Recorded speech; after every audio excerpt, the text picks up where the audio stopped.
Give me back my father, and I'll let you walk again." The courtroom erupted in mocking laughter until they saw the judge stand up without assistance. The oak gavel sounded once. "All rise," proclaimed the bailiff. The entire assembly stood as the judge, Henry Russell, entered the courtroom, his dark robe flowing around his wheelchair.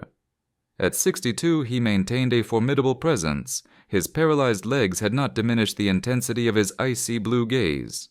For a decade he had delivered verdicts with a reputation for inflexibility, particularly toward individuals like the one sitting before him today, a black man in his 30s, shackled, wearing a faded orange prison uniform. His name was Samuel Foster, charged with obstruction of justice, fraud, and resisting arrest. To the judicial system, he was just another case number, one among countless others. In Judge Russell's eyes, the situation seemed clear. Repeat offender, complete lack of remorse. The atmosphere tensed in the courtroom as the crucial moment of sentencing approached. The prosecutor stood up. "Your Honor, the state requests a minimum sentence of 15 years imprisonment. The defendant has wasted considerable time in this court with wild allegations of wrongful incarceration, despite overwhelming evidence against him. He has concealed his true identity, lied about his actual capabilities. The time has come for him to take responsibility." Samuel bowed his head. His court-appointed lawyer remained silent. She had given up pleading hours ago. Russell straightened, preparing to deliver his judgment. That's when the unexpected happened. The heavy doors of the courtroom creaked, and the faint sound of childish footsteps echoed. A ripple went through the assembly as a little black girl, no more than 7 years old, quietly entered the courtroom. She wore a delicate blue dress, her hair arranged in 2 perfect braids. No adult escort accompanied her. Without meeting any obstacle, she walked up the main aisle, past the spectators, the stunned lawyers and guards, to stand directly before Judge Russell's bench.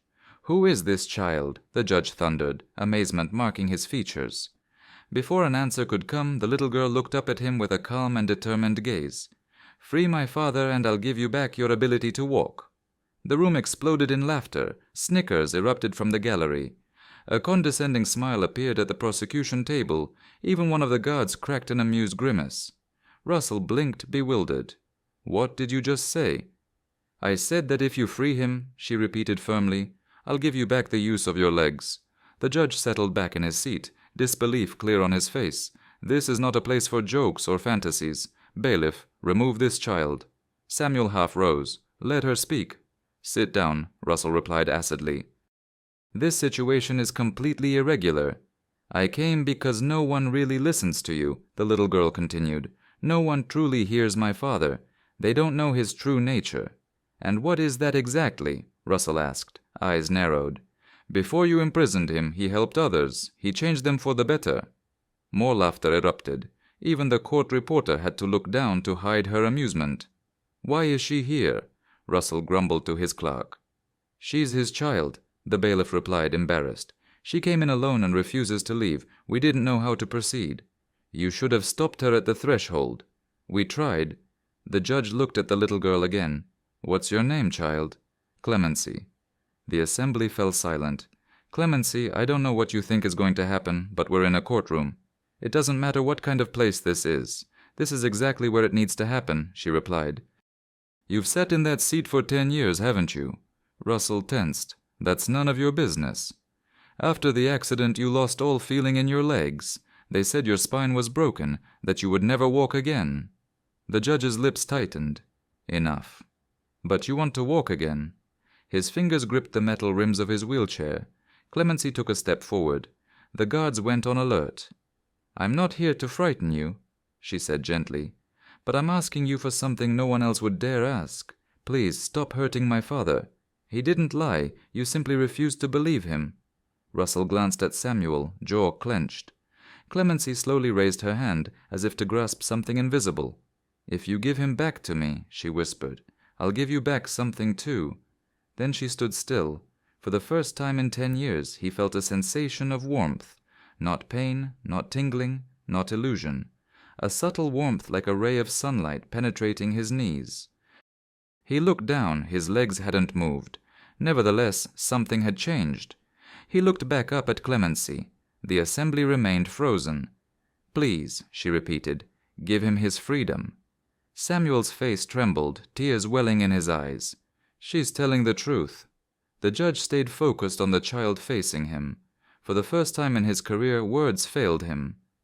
Clemency didn't blink. She didn't lower her hand. No one moved. The guards waited for an order.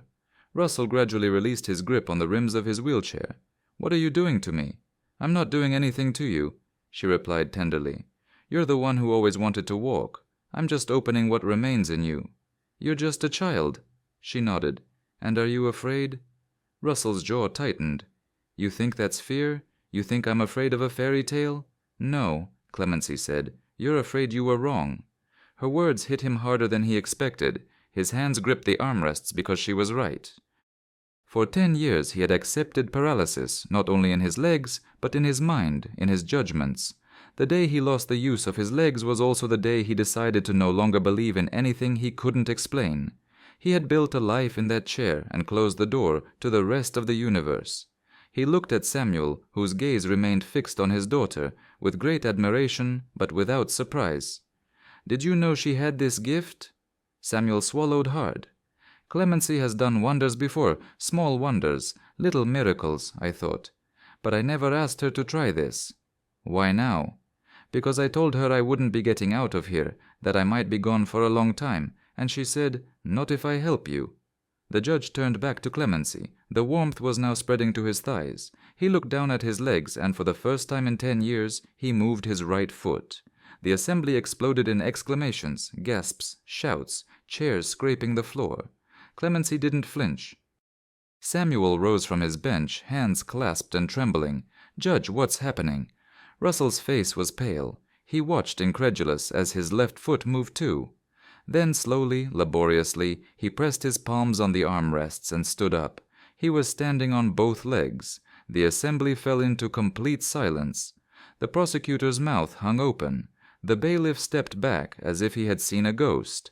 Judge Henry Russell stood straight, legs shaky but upright. He wanted to speak, but his throat tightened. Clemency stepped back and smiled. "Now give me back my father." The judge fell back into his chair, not from weakness, but from pure shock. His whole body trembled. This is impossible. But no one was laughing anymore. "Sir, what should we do now?" the clerk whispered. Russell looked down at the file before him. Samuel's criminal record, years of arrests, most without follow-up, one indictment, no convictions. And this present case based on an anonymous tip, without solid evidence, without a victim willing to testify. None of it had ever seemed fair, but he had buried his doubts under his prejudices. "Bring me the arrest report from the officer who made the arrest," he ordered, his voice shaking. In minutes, the courtroom stirred. Documents circulated and contradictions emerged. Gaps in the timeline, fictitious statements. Everything crumbled quickly. In less than an hour, Judge Russell pronounced the complete dismissal of all charges. "Mr. Samuel Foster," he declared slowly, standing once again, his voice trembling, "you are cleared of all charges. Your record will be expunged, and this court apologizes to you." Clemency rushed into her father's arms. Samuel collapsed to his knees, still shackled, and held her tightly. "She kept her promise," he whispered, burying his face against her shoulder. Russell approached slowly. "I want to understand. How did she do it?" Samuel straightened and looked him in the eyes. "She didn't heal you. She reminded you that you could heal yourself." Russell shook his head. "That makes no sense." "It's not supposed to." The judge paused, then smiled for the first time in years. "You're free, Mr. Foster. Bailiff, remove his shackles." The chains fell to the floor with a clatter. Samuel lifted Clemency in his arms, tears streaming down both their faces. They headed for the exit. Just before crossing the threshold, the judge called out, "Clemency." She turned around. "Thank you." She nodded. "Maybe now you can believe again." If this story moved you, don't forget to click like and subscribe to Stories That Matter to discover more moving, gripping, and unexpected tales. Also tell us in the comments where in the world you're following us from. Until then, stay kind, stay curious, and keep following us.